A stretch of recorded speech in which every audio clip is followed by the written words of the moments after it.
Hi friends, हम हैं बीकूदी। प्रेम विवाह यानी कि लव मैरिज को आज भी समाज ने स्वीकार नहीं किया गया है। जबकि हम आधुनिक युग में रह रहे हैं, 21वीं सदी में जी रहे हैं, फिर भी हमने प्रेम विवाह को स्वीकार नहीं किया।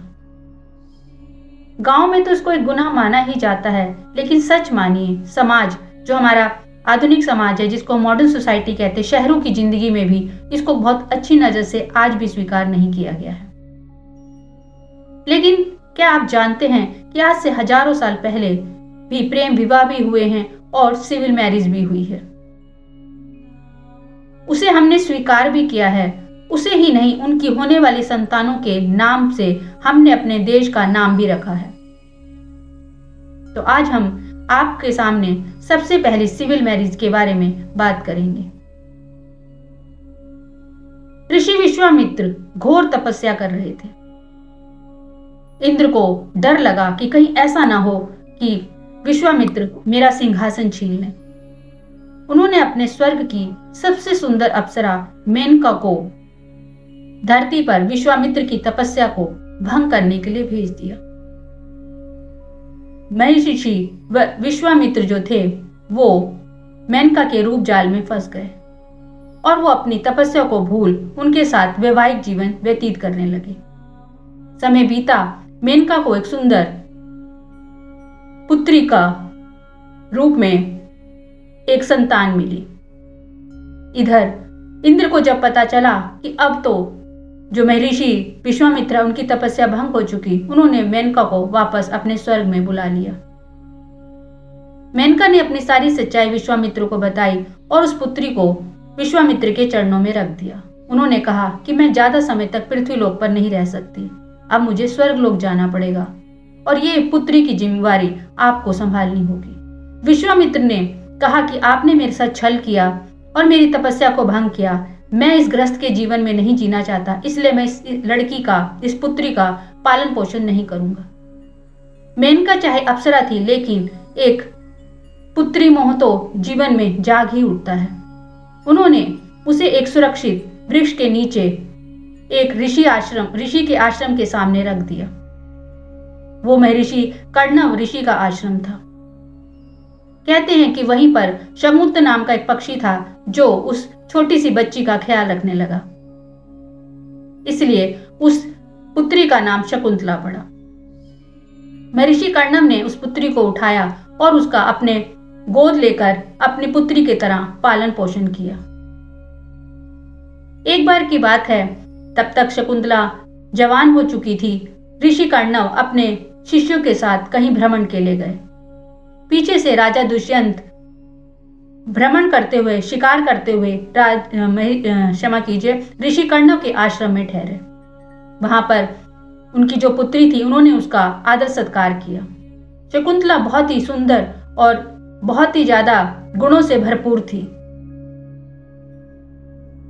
तो उन्होंने राजा दुष्यंत की खूब सारी आवभगत की, खूब उनकी सेवा की।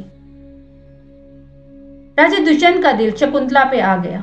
उन्होंने कहा कि मैं आपसे प्रेम करता हूं। शकुंतला भी राजा दुष्यंत के मन ही मन चाहने लगी थी। जैसे कि आपको पता है कि उस वक्त राजा की बात ही कानून होता था। अब उस समय ऋषि कर्णव तो आश्रम में थे नहीं। राजा ने कहा कि मैंने आपको पत्नी रूप स्वीकार कर लिया है, और शकुंतला ने भी उन्हें अपने पति रूप में स्वीकार कर लिया। इस तरह से एक कानूनी, माने कि राजा का जो वचन था वही कानून बनकर वो विवाह का साक्षी बना। दोनों ने विवाह किया और काफी समय एक साथ बिताया। लेकिन जैसे कि एक राजा का कर्तव्य होता है, उसे अपना राज्य भी संभालना होता है, वो जाने लगे। उन्होंने शकुंतला को कहा कि आप मेरे साथ चलिए, पर शकुंतला ने कहा कि हमने विवाह तो गंधर्व किया है, यानी कि सिविल मैरिज यानी कि छुपके विवाह किया है, लेकिन मेरे पिता के बिना मैं अपना इस आश्रम को छोड़कर नहीं जाना चाहती। तब राजा दुष्यंत ने अपनी एक अंगूठी जो थी वो शकुंतला को दे दी निशानी के तौर पर, और चले गए और कहा कि जब ऋषि कर्णव आए तब आप उनके साथ राजमहल में आ जाइएगा। इधर ऋषि कर्णव आते इससे पहले काफी दिन बीत चुके थे। जो शकुंतला थी वो राजा दुष्यंत की याद में खोई हुई थी। वो नदी के किनारे बैठी हुई राजा दुष्यंत के साथ बिताए हुए अपने पलों को याद कर रही थी। तभी वहां से दुर्वासा ऋषि गुजरे। उन्होंने शकुंतला से भिक्षा मांगने के लिए कहा कि भिक्षा दे दीजिए। उस समय तो शकुंतला यादों में खोई थी। जैसे सब जानते हैं कि दुर्वासा ऋषि गुस्से में कभी भी, अपने क्रोध में कभी भी काबू नहीं रख पाए। वो बहुत ज्यादा क्रोधित ऋषि के रूप में जाने जाते हैं। उन्होंने शकुंतला को श्राप दिया कि जिसकी यादों में तू खोई है वही तुझे भूल जाएगा।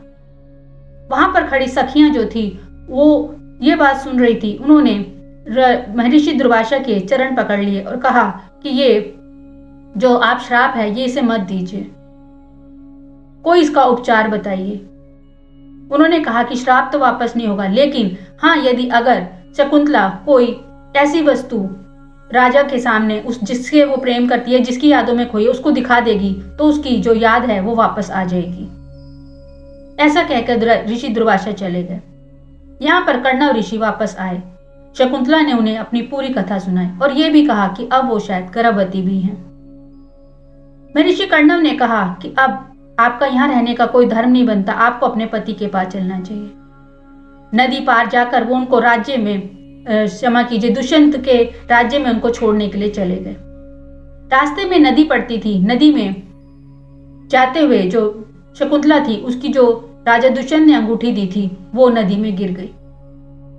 जब वो राजमहल में पहुंचे तो उन्होंने कहा कि ये आपकी पत्नी है, आप इसे स्वीकार कीजिए।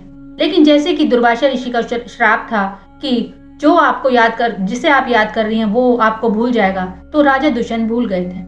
तभी शकुंतला को ख्याल आया कि इन्होंने मुझे एक अंगूठी दी थी।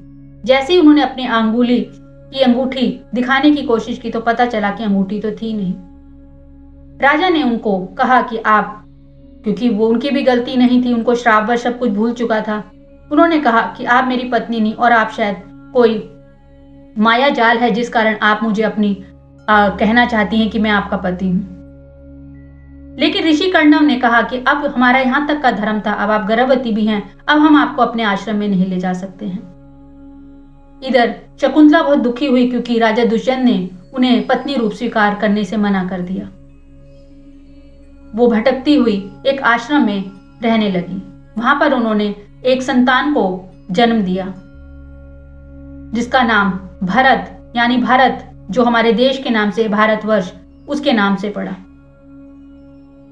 एक दिन की बात है, राजा दुष्यंत जब अपने महल में बैठे हुए थे तभी एक मछुआरा एक मच्छी में को काट कर जो उसके अंदर अंगूठी थी वो लेकर आया। उसने कहा, महाराज मुझे ये जो आपकी राजमुद्रिका है वो मिली है। तभी राजा को झट से याद आया कि ये तो मैंने शकुंतला को दी थी। तब वो उनको ढूंढने के लिए भटकते रहे, लेकिन तब तक देर हो चुकी थी। एक दिन शिकार करते हुए वो ऋषि के आश्रम में पहुंचे। वहां उन्होंने एक बच्चे को देखा जो शेर के दांत गिन रहा था। उन्होंने कहा कि इतना बहादुर बच्चा जो इतनी छोटी उम्र में भी शेर के साथ खेल रहा है और उनके दांत गिनने की कोशिश कर रहा है।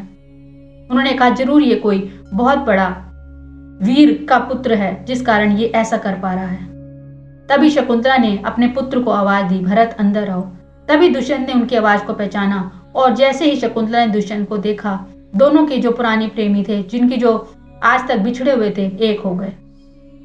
वो उनको अपने पुत्र और अपनी क्षमा कीजिए पत्नी को अपने राजमहल लेकर सुखपूर्वक जीवन जीने लगे। तो इस तरह से आप माने या ना माने कि हमारे आधुनिक समाज में इसे आज भी गलत माना जाता है, लेकिन आप सच मानिए कि हमारा इतिहास इससे भरा पड़ा है। हमारा जो पुराण है जिसमें हमने प्रेम विवाह भी स्वीकार किए हैं और सिविल विवाह भी, सिविल मैरिज भी स्वीकार की है। तो ये थी सबसे पहली सिविल मैरिज। तो आपको ये कहानी कैसी, आपने सुनी तो बहुत बार होगी, लेकिन जैसे कि इतिहास को बार बार दोहराते जाओ कई बार यादें धुंधली पड़ जाती, इसलिए हम आज को आपके सामने ये कहानी लेकर आए। आशा करती हूँ आपको मेरा ये वीडियो पसंद आएगा। पसंद आए तो प्लीज मेरे चैनल को सब्सक्राइब कीजिए, लाइक कीजिए, शेयर कीजिए।